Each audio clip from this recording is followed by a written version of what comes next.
బాగ్లింగంపల్లిలోని సుందరయ్య విజ్ఞాన భవన్లో జాతీయ ఆదివాసీ రాజ్యాంగ హక్కులు సంస్కృతి పరిరక్షణ సమన్వయ సమితి ఆధ్వర్యంలో నిర్వహించిన రాష్ట్ర స్థాయి మహాసభ ఘనంగా జరిగింది. మా ఊళ్ళో మా రాజ్యం అనే నినాదంతో జరిగిన ఈ మహాసభలో తెలంగాణ, ఆంధ్రప్రదేశ్తో పాటు దేశంలోని పలు రాష్ట్రాల నుంచి ఆదివాసీ ప్రతినిధులు, మేధావులు, విద్యార్థి యువజన సంఘాలు, మహిళా సంఘాలు, ఉద్యోగ ఉపాధ్యాయ సంఘాల నాయకులు, ప్రజా ప్రతినిధులు భారీ సంఖ్యలో పాల్గొన్నారు. ఈ సభకు జాతీయ అధ్యక్షుడు మాజీ ఎమ్మెల్యే చందా లింగయ్య దొర అధ్యక్షత వహించగా మాజీ ఎమ్మెల్యే మరియు జాతీయ కన్వీనర్ లాకే రాజారావు, మాజీ డీజీపీ మరియు ఏఐబీఎస్పీ జాతీయ సమన్వయకర్త డాక్టర్ జె పూర్ణచంద్రరావు, మాజీ ఐఏఎస్ అధికారి doctor P V Ramesh, justice Chandrakumar, BC intellectual forum chairman T Chiranjeevulu, professor Kasim, బహుజన నాయకులు బక్కా పరంజ్యోతి, సంగం సూర్యారావు తదితరులు పాల్గొని ప్రసంగించారు.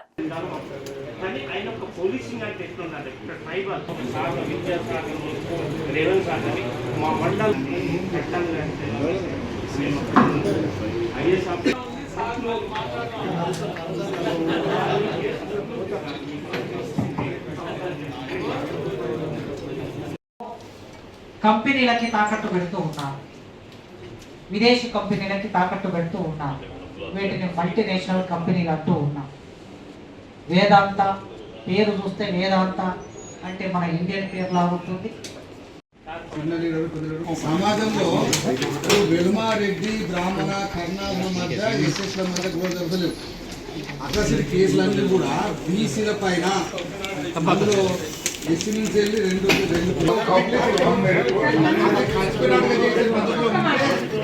బాగుండాలనేది కోరిక.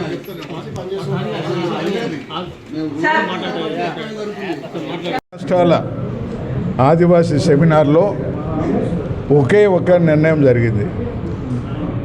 ఆదివాసీ అంటే మూల పురుషుడు, దేశానికి సంస్కృతి ఎవరంటే ఆదివాసీ సంస్కృతి అని ప్రతి ఒక్కరు చెప్తున్నారు. కానీ ఈ ఆదివాసులంతా కూడా రోజు రోజుకి వాళ్ళకున్న రాజ్యాంగ హక్కులు నశించబోయి చిట్ట చివరికి ఆదివాసులు జీవన విధానం దెబ్బతీస్తుంది. వాళ్ళు బతికే విధానం కూడా లేదు. భూములు పోతున్నాయి, ఆస్తులు పోతున్నాయి, అడవులు పోతున్నాయి, సంపద పోతుంది. గోదావరి ప్రాజెక్టులు కట్టి ఆదివాసులనే ముంచుతున్నారు. ఎక్కడ చూసినా కూడా ఆదివాసుల యొక్క జీవన విధానంతో పాటు వాళ్ళ యొక్క ఉనికి కూడా దెబ్బతీసే పరిస్థితి ఉంది. కాబట్టి మళ్ళీ ఏనాడైతే భారతదేశం ఆనాడు అల్లూరి సీతారామరాజు కానీ, కొమరం భీమ్ కానీ, బిర్సా ముండా కానీ అనేక మంది ప్రాణ త్యాగాలు చేస్తే బ్రిటిష్ వాళ్ళు ఇచ్చిన చట్టాల్ని వీళ్ళు అమలు చేసే బదులు వాటిని తీసేసి మొత్తం ఆక్యుపై చేయాలని చెప్పి మరి ప్రభుత్వాలు కుట్రబంతున్నాయి. ఆ ప్రభుత్వాలు నిజంగా మా యొక్క ఆదివాసీ అడవులలో ఉన్నటువంటి సంపదను కొల్లగొట్టడానికే మరి ఇప్పుడున్నటువంటి కేంద్ర ప్రభుత్వం కుట్రతో అక్కడున్న ఆదివాసులను మట్టుబడుతున్నారు. అందుకని మరొక ఉద్యమం భారతదేశంలో ఎప్పుడైతే భారతదేశం విముక్తి కోసం ఉద్యమం చేసిందో, మా ఆదివాసుల ప్రాంతాన్ని విముక్తి కోసం, ఆదివాసుల రక్షణ కోసం, అభివృద్ధి కోసం మరో పోరాటం దేశవ్యాప్తంగా చేస్తాం. మళ్ళీ ఆదివాసులకు ప్రత్యేక రాష్ట్ర ఉద్యమం తీసుకుపోయి మా ఉనికిని, మా యొక్క ఆస్తుల్ని, మా యొక్క చట్టాలని కాపాడుకుంటామని చెప్పి ఈనాడు తీర్మానాలు జరిగినాయి. ఈ తీర్మానాలే మరి ప్రతి ఊళ్ళో, ప్రతి జిల్లాలో రాజ్యాంగపరంగా ఉన్నటువంటి చట్టాలను కూడా ప్రజల్ని చైతన్యం చేసి, ఉమ్మడి చేసి దేశవ్యాప్తంగా ఉన్నటువంటి 12-20 కోట్ల ఆదివాసులను ఏకం చేసి మాకు ప్రత్యేక రిలీజన్ కోడ్, ప్రత్యేక భాష గుర్తింపు కోసం కూడా ఈ యొక్క విధానంలో మేము నిర్ణయాలు జరిగాయి. ఈ నిర్ణయాలనే మేము డిస్కస్ చేసి ఒక ప్రణాళికని తయారు చేసి భవిష్యత్తు కార్యక్రమం ముందుకు తీసుకుపోయి ఆదివాసుల కోసం, ఆదివాసీ యొక్క స్వయం పరిపాలన కోసం కొట్లాడతామని చెప్పి మేము ఒక తీర్మానం చేసాం. అది అమలు కోసమే మేము పోరాటం ముందుకు సాగుతుందని చెప్పి మనవి చేస్తూ సెలవు తీసుకుంటున్నాను. జై ఆదివాసీ. మరి ఆదివాసీల నాయకులందరూ వచ్చారు ఇక్కడికి.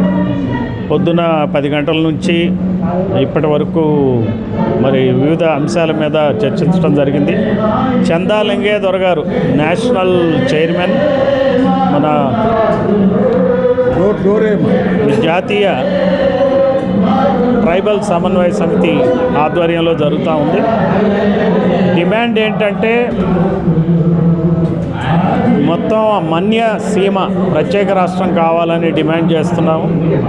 అలానే కోయత్తూరు భాషని ఎందో షెడ్యూల్లో చేర్చాలా, రికగ్నైజ్ చేయాలని చెప్పి కూడా ఒక డిమాండ్ చేస్తున్నాం. అంతేకాకుండా మరి